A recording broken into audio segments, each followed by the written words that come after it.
Sénégal, le journal. Mansourba. Top départ de la 14e édition de la Biennale de Dakar de l'art africain contemporain Dakar. La cérémonie d'ouverture présidée par le chef de l'État vient tout juste de s'achever au Grand Théâtre. Nous retrouverons Awa Diop en début d'édition. L'Assemblée nationale en deuil avec le décès de sa secrétaire générale Marie-Joseph Diallo. Elle a été rappelée à Dieu hier nuit après 26 ans de service.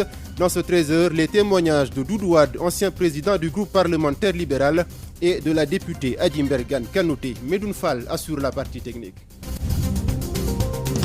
Radio Sénégal, l'info en toute responsabilité. Le chef de l'État, Macky Sall, a lancé ce matin la 14e édition de la Biennale de l'art africain contemporain au Grand Théâtre. Le président de la République, qui a réitéré son ambition pour la Biennale, annonce la construction d'une école nationale des arts à Diamniadio, la création d'un fonds de soutien à la participation aux grands événements du monde, l'érection du village de la Biennale, ainsi qu'un programme spécial d'acquisition des œuvres artistiques pour l'État. Nous retrouverons tout à l'heure Awa Diop Gueye en direct. Elle est en ligne. Awa Diop, bonjour. Oui, bonjour. Mansour, voilà, excuse-moi. Qu'est-ce qu'on peut retenir de cette cérémonie? Exactement, une cérémonie d'ouverture très intéressante, très riche en enseignements, en prestations. Le prix du chef de l'État, 20 millions CFA, remporté par l'artiste éthiopien Semeto Temeko. Le chef de l'État a dans son discours mis l'accent, vous l'avez dit tout à l'heure, sur les chantiers ouverts ou en vue pour mieux donc valoriser la culture sénégalaise. Une école des arts et culture à Diamniadio et des séances de renforcement de capacité pour les artistes. L'ancien palais de justice qui va devenir un palais des arts. Le protecteur des arts et des lettres du Sénégal souhaite mettre en place un fonds de soutien aux participations aux événements organisés dans le monde. Pour Macky Sall, cette biennale est moment pour les artistes de montrer leur talent et il adhère profondément au projet d'Okhontou sur la corniche ouest. Il a aussi expliqué le choix des pays invités d'honneur. Il s'agit donc de la Côte d'Ivoire et de la Chine, des pays partenaires du Sénégal et culturellement assis. C'est ce qu'on peut dire pour leur en gros Mansourba, en attendant d'y revenir avec d'autres éléments. C'était donc en direct du théâtre du Grand Théâtre de Dakar, Awa Diop Gueye à ses côtés, Alioune Diop avec à la technique Ndiagassar et Omar Ba. Awa Diop Gueye, merci. Au cours de cette cérémonie, le président de la République, Macky Sall, a annoncé la création de l'École nationale des arts et métiers de la culture.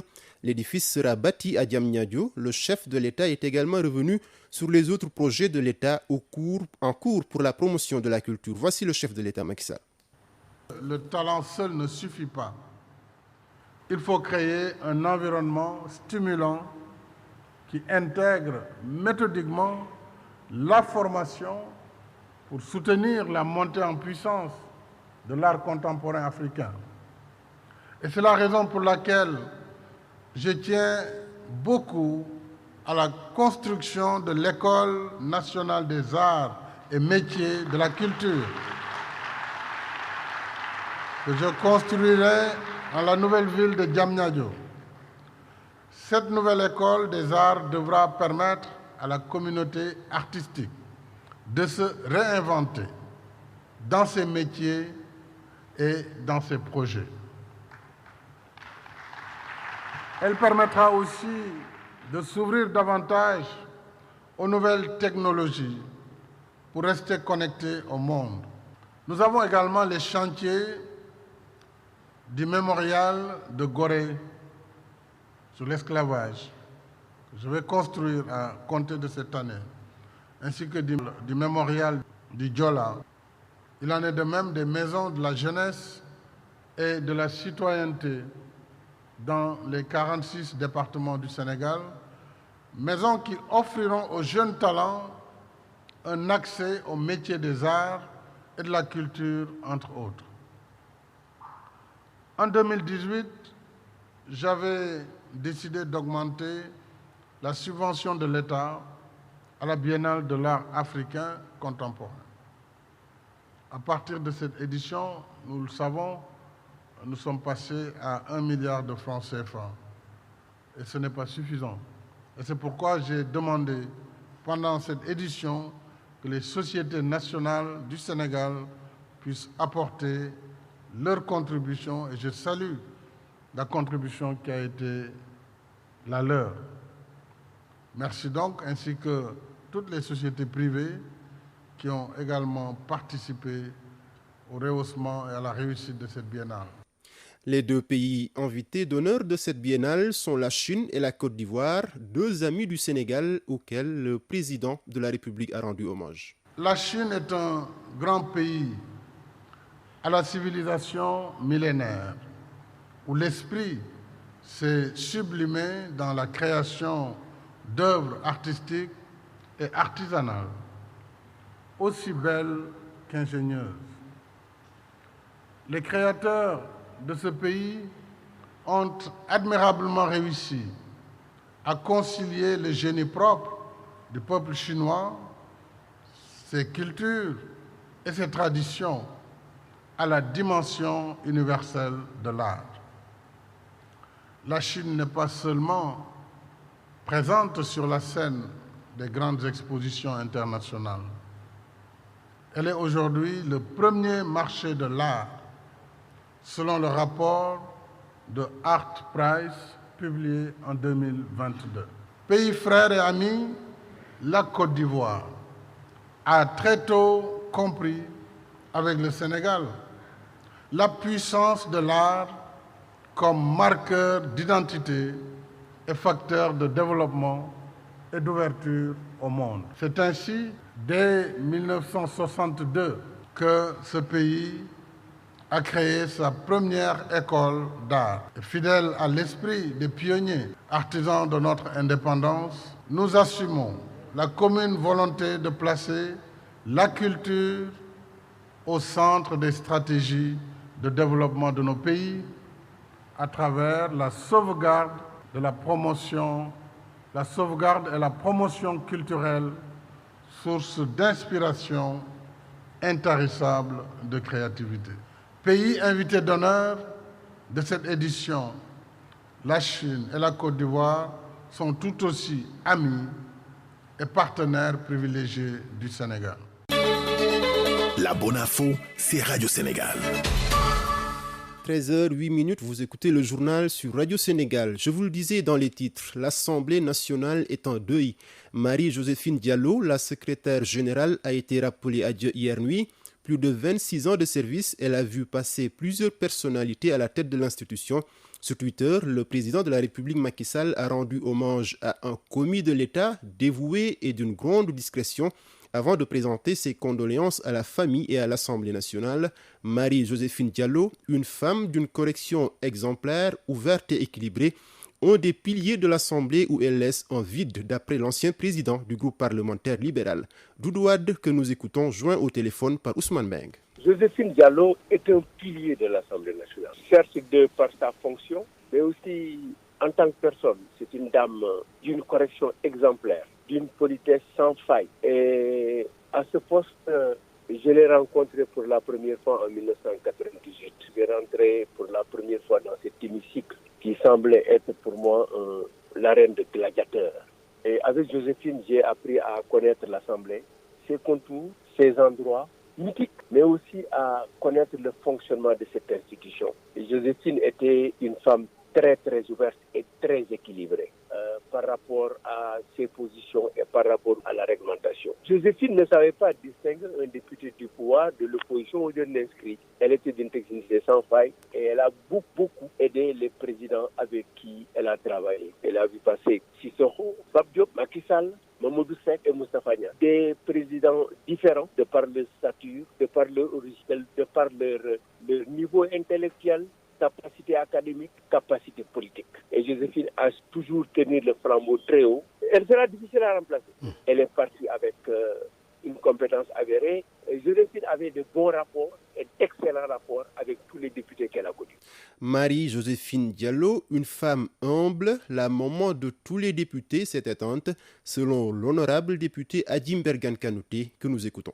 C'est extrêmement douloureux pour nous de témoigner sur la secrétaire générale, de la conjuguer au passé, parce que Pour nous, Marie-Joséphine est quelqu'un qui était pour nous immortel dans la mesure où on l'assimilait à l'Assemblée nationale. C'était l'icône de l'Assemblée nationale. C'était notre secrétaire général. On l'appelait affectueusement EG.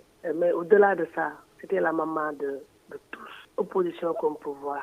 Marie-Joséphine était la mémoire vive de l'Assemblée nationale. Elle maîtrisait parfaitement les textes de l'Assemblée. Nous, députés, nous n'hésitons pas à aller vers elle, véritablement pour trouver des informations, pour des connaissances. Parce que, comme on l'a dit, c'est une bibliothèque, Marie-Joséphine. Et ce n'est pas seulement l'Assemblée qui a perdu, mais c'est le Sénégal tout entier qui vient de perdre un commis de l'État. Une grande dame, discrète.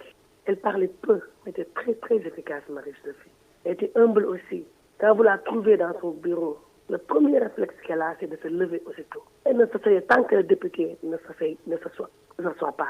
Et cela témoigne de l'humilité de la personne. La grandeur, franchement, l'Assemblée a perdu et c'est très, extrêmement difficile. C'est douloureux. C'était la bibliothèque. C'est un baobab qui vient de s'effondrer.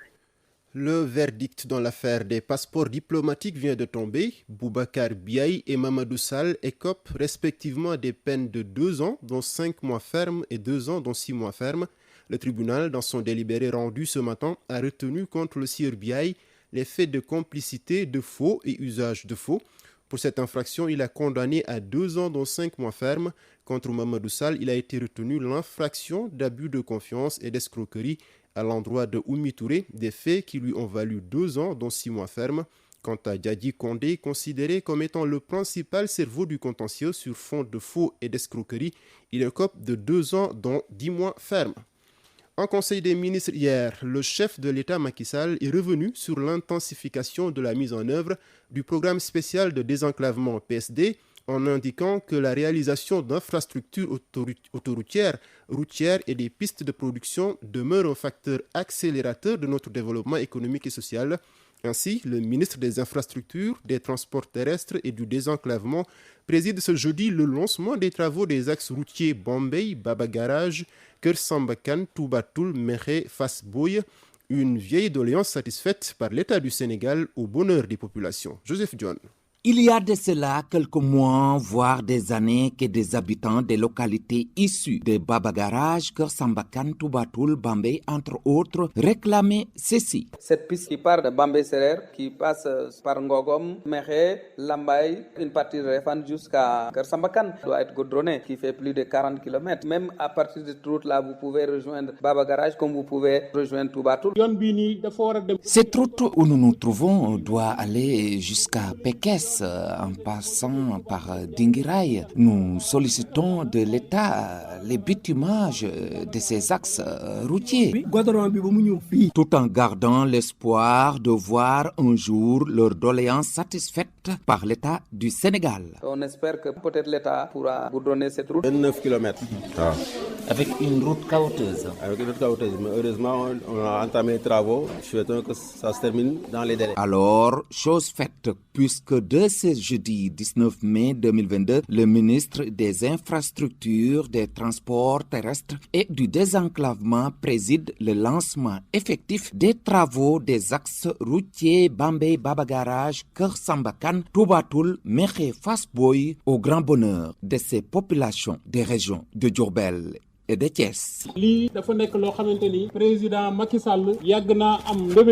De Diourbel, Joseph John pour Radio Sénégal. Joseph John, merci. Le ministre du Développement communautaire, de l'équité sociale et territoriale était en visite hier dans la région de Fatick. Samba Ndiobène Ka a mis en service l'éclairage dans 2 villages de la commune de Djilas. C'est dans le cadre du programme d'électrification rurale du PUDC. Il a ensuite lancé les opérations de cash transfert dans la région. 38 000 ménages vont ainsi bénéficier de cash transfert pour un montant de 3 milliards de francs CFA. Tida Sané. La mise en service de l'éclairage public dans les villages de Soundiandiol et Faoy dans la commune de Djilas, un ouf de soulagement pour ces populations qui souhaitent désormais disposer de courant même dans les maisons. Grâce au PUDC, 15 villages de la région de Fatick sont déjà électrifiés dans cette première phase. Samba Ndiobène Ka, ministre du Développement communautaire, de l'équité sociale. Et nous espérons très prochainement entamer des travaux au niveau de certains gros villages, parce que dans le cadre des discours des uns et des autres, on a évoqué des villages de plus de 4 000 à 5 000 personnes. Et le président de la République a insisté à ce que les villages de grande envergure soient priorisés dans ce programme. Après Djilas, le ministre Samba Ndiobène Ka s'est rendu au stade Massène-Sène de Fatick où il a lancé les opérations de transfert monétaire. Ici dans la région, 38 000 ménages vulnérables vont bénéficier de cash transfert pour un montant de 3 milliards de francs CFA. Il s'agira précisément de renforcer la résilience des ménages pauvres et vulnérables au choc à travers un cash transfert de 80 000 francs CFA. Sur un montant total 3 milliards 60 millions pour la région de Fatick, le département de Fatick aura 1 milliard 360 millions. Comme vous le savez, son Excellence, Monsieur le Président de la République, accorde une importance particulière au ciblage des bénéficiaires qui devra se faire de façon transparente, juste et équitable. C'est pourquoi le RNU consacre l'outil institutionnel de ciblage des projets de programmes de filets sociaux a été utilisé pour la sélection de l'ensemble des 542 956 ménages éligibles dans le cadre de cette opération. La formation en pavage de 250 jeunes Fatickois recrutés par Promoville dans le cadre du programme Xëyu Ndaw ñi a été également lancée à cette occasion. Tida Sané Fatick, Radio Sénégal. Tida Sané, merci. De Fatick, nous allons à Tambacounda où l'association nationale des chefs de village est en tournée. Il a été question d'échanger sur le rôle, la mission et les responsabilités du chef de village. La lancinante question de sécurité dans les villages avec le vol de bétail a aussi été évoquée. Compte rendu dans Soumana Sadio. Les membres du bureau national de l'association des chefs de village ont consacré la deuxième étape de leur tournée d'une série de rencontres avec leurs différentes sections à la région de Tambacounda. Le rôle, la mission, entre autres du chef de village ont été passés au peigne fin. Souka Diouf, porte-parole du bureau national de l'association des chefs de village du Sénégal. Nous sommes les auxiliaires de l'administration et nous devons parler à tous les chefs de village du Sénégal pour qu'ils sachent exactement le rôle qu'ils doivent jouer dans le pays, soit pour la sécurité, soit pour tout ce qui se passe, parce que c'est le chef de village qui est à la base de tout. En plus, la lancinante question de la sécurisation des villages, surtout en zone frontalière, a été soulevée. Souka Diouf. Tout ce qui se passe, c'est le chef de village qui prend la responsabilité. Donc, on a créé cette association pour unir les chefs de village. On veut qu'on forme aussi les chefs de village. Souvent, on entend des chefs de village qui ont des problèmes dans les régions ou bien dans les départements. Et ça, nous voulons que ça cesse. Amadou Tidiane Diallo, président de l'association de chefs de village de la région de Tamba. Nous avons échangé sur le rôle du chef de village et d'autres questions. Mais pour la région de Tambacounda, le problème de vol de bétail a été soulevé. Nous avons d'ailleurs mis en place un groupe WhatsApp pour le partage d'informations sur ces vols répétitifs qui ont beaucoup diminué maintenant. L'association nationale des chefs de village compte organiser un congrès sous le thème « Le rôle du chef de village dans le plan Sénégal émergent ». La rencontre de Tambacounda a connu une forte mobilisation qui a été saluée par Mme Maud Manga, adjointe au gouverneur de Tambacounda chargée de l'administration. Ansoumana Sadio, Tambacounda pour Radio Sénégal. Ansoumana Sadio, après l'axe nord, Louga, Saint-Louis et Matam, cap sur le sud. Le Conseil national de régulation de l'audiovisuel, CNRA, et la Convention des jeunes reporters du Sénégal sensibilisent les journalistes de Ziguinchor pour une bonne couverture médiatique des élections législatives 2022. Les professionnels des médias de Sédhiou, Kolda et Ziguinchor sont appelés à respecter les dispositions législatives et réglementaires applicables aux médias en période électorale. Angèle Malie-Claude Lambal.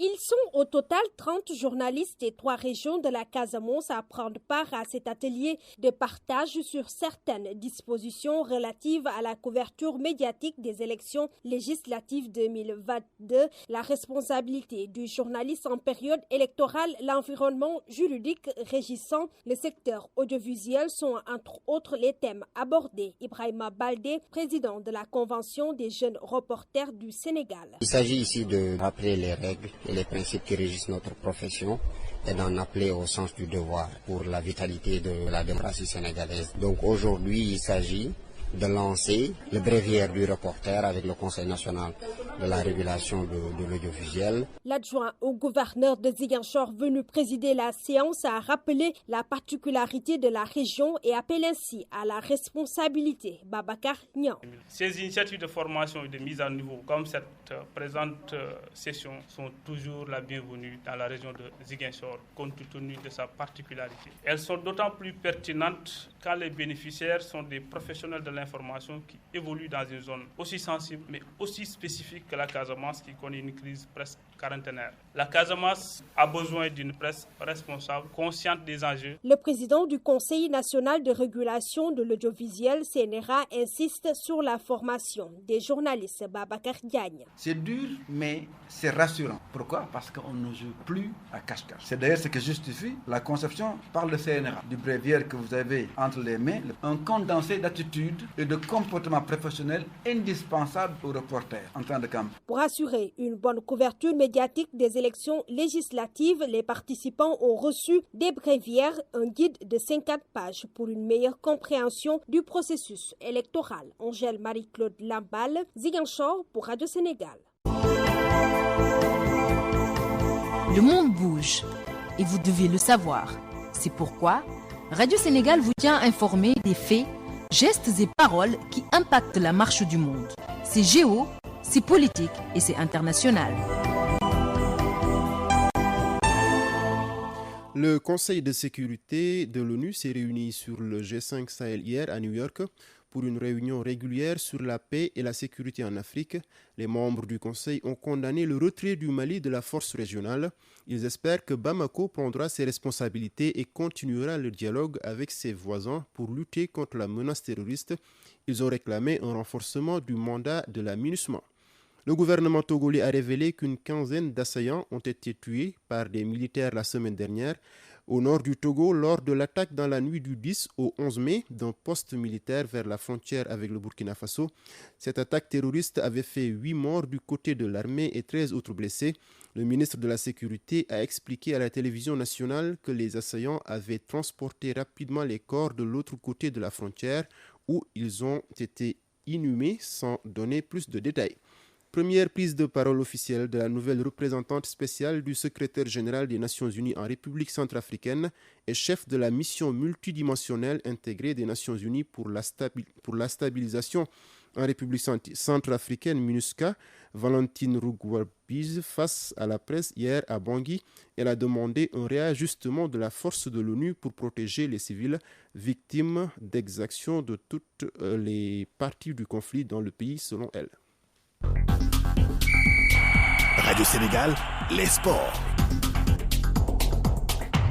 Tandakha Ndiaye, bonjour. Bonjour Mansourba. Du football hors des terrains, l'international sénégalais Idrissa Gana Gueye peut toujours compter sur le soutien de ses compatriotes. Oui, tout à fait. Alors que la pression monte en France pour acculer le milieu de terrain de poche des Lions du Sénégal après son refus de porter le maillot aux couleurs arc-en-ciel pour soutenir la communauté homosexuelle, la Fédération française de football lui demande, par l'intermédiaire de son comité d'éthique, de clarifier sa position.